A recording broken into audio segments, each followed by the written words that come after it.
Assalamualaikum warahmatullahi wabarakatuh. Dari 40 nama yang diusulkan menjadi pahlawan nasional pada tahun ini, hanya Bapak Presiden Soeharto yang dipersoalkan. Yang mempersoalkan juga orang-orang itu juga, yang tidak perlu saya sebut namanya, tapi jelas dari kelompok yang sama walaupun orangnya berbeda-beda. Alasannya adalah ketika Soeharto diberikan gelar pahlawan, mencederai aktivis 98. Saya termasuk aktivis 98. So, demo berjilid-jilid ikut menurunkan Soeharto. Dulu saya bangga karena terpengaruh salah satu tokoh yang disebut Bapak Reformasi, yang hari ini entah jadi apa perannya kepada bangsa. Saya menyesal dengan semesal menyesal. Kenapa saya ikut-ikutan demo waktu itu? Masih ingat tuntutan menurunkan Soeharto karena KKN kan, korupsi, kolusi, nepotisme. Pada era Soeharto korupsi masih sembunyi-sembunyi, ada istilahnya di bawah meja. Pada zaman reformasi ini korupsi malah menggila di atas meja, terbuka, mulai dari atas sampai ke bawah. Zaman Soeharto masih terbatas. Kolusi, perkoncoan, pertemanan dalam berkuasa. Sekarang lebih dahsyat lagi, nepotisme. Zaman Soeharto kekeluargaan meraih kekuasaan masih terbatas. Zaman sekarang mulai dari kepala desa, bupati, wali kota, gubernur, bahkan sampai ke pemimpin nasional. Selesai bapaknya jadi bupati, anaknya jadi bupati, adiknya jadi bupati, istrinya jadi bupati, seolah-olah orang lain tak diberikan kesempatan. Sama dengan pemimpin puncaknya, sekelas presiden, sudah dia jadi presiden, anaknya pula harus jadi wakil presiden, kemudian menantunya pula harus jadi pemimpin daerah. Semua menggurita di dia. Begitu juga partai politik. Era Soeharto, pemimpin partai jarang yang karena keluarga, adik, keponaan. Sekarang lebih dahsyat. Apa itu yang kita perjuangkan dulu? Andaikan Soeharto hidup lagi, menangis sebenarnya melihat apa yang terjadi pada kita. Jadi dengan alasan mencederai 98 itu tidak masuk akal. Saya termasuk orang yang menyesal. Ada lagi yang mengkritik Soeharto. Itu katanya tangannya berlumuran darah, tangan besi. Apa bedanya dengan presiden sebelumnya, Bapak Presiden Soekarno? Ada yang mengkritik Soeharto membungkam lawan-lawan politiknya, diktator. Loh, apa bedanya Soekarno? Tokoh pendiri bangsa. Disingkirkan dia. Tan Malaka, Sultan Syahrir, Buya Hamka, Muhammad Nasir. Dibungkam, disingkirkan. Bahkan ada yang terbunuh. Kejam kan?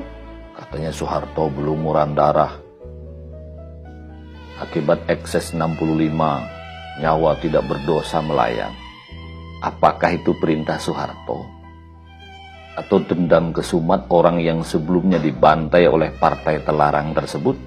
Apa bedanya para era Soekarno?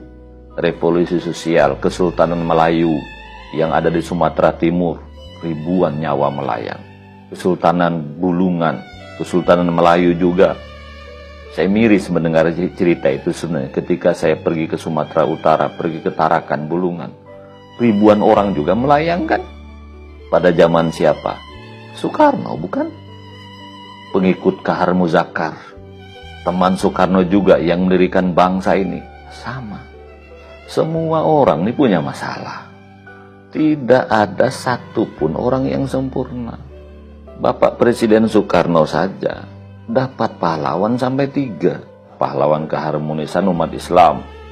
Itu bersama dengan Konferensi Asia Afrika. Pada era Soeharto juga diberikan pahlawan proklamator. Pada zaman SBY 2012 dapat gelar pahlawan nasional.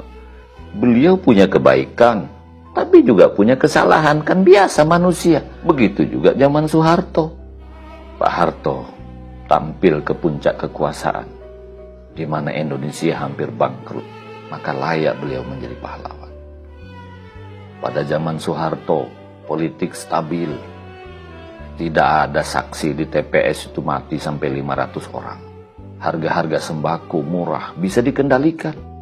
Beliau membangun puskesmas pembantu sampai ke desa-desa, SD terpencil, SD kecil, SD impres sampai ke desa-desa, SMP, SMA, STM, dibuka di mana-mana.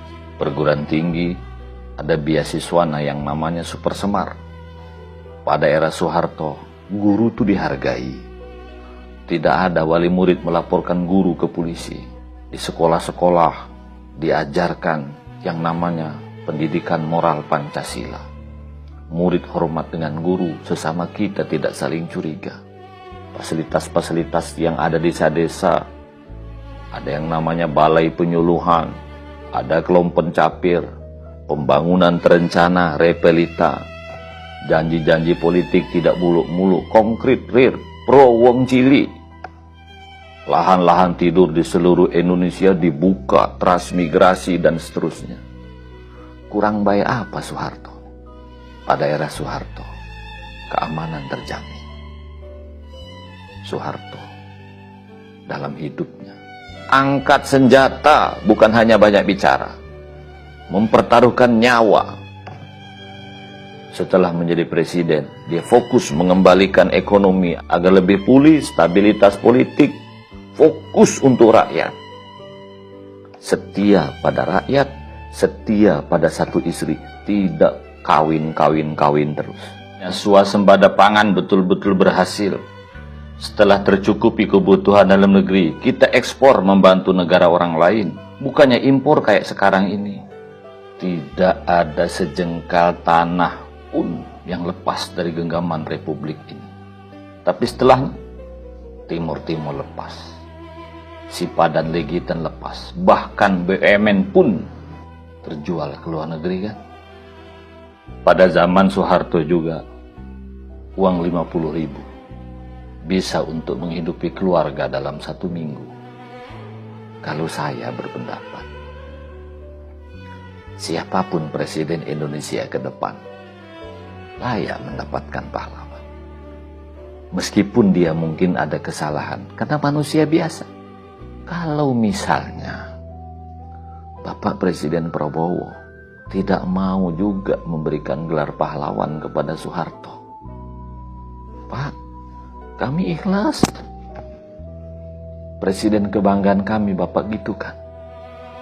Karena kami maklum Bapak butuh dukungan politik dari orang-orang yang tak suka itu untuk kestabilan pemerintahan Bapak kan. Nggak apa-apa Pak. Kami juga paham situasinya serba sulit. Kami rakyat Indonesia Pak akan rame-rame memberikan gelar pahlawan pada tanggal 10 November nanti.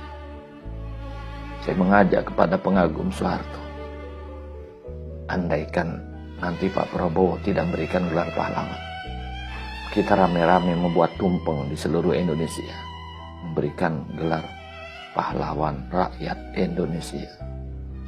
Jujur Pak, kami di bawah ini menginginkan kepemimpinan era Soeharto. Politik stabil, ekonomi stabil, masyarakat tidak diadu domba, wong cilik diperhatikan. Mari kita doakan, mudah-mudahan beliau dalam alam kubur sedang berada di taman-taman surga, dan semua pemimpin lainnya yang telah berjuang untuk bangsa. Al-Fatihah. Demikian, mudah-mudahan apa yang saya sampaikan ini menjadi pertimbangan Bapak Presiden Prabowo. Kalaupun toh tidak usah kita persoalkan sahabatku ya, karena posisi Pak Prabowo memang yang serba sulit. Demikian, mudah-mudahan ada manfaatnya. Wassalamualaikum warahmatullahi wabarakatuh.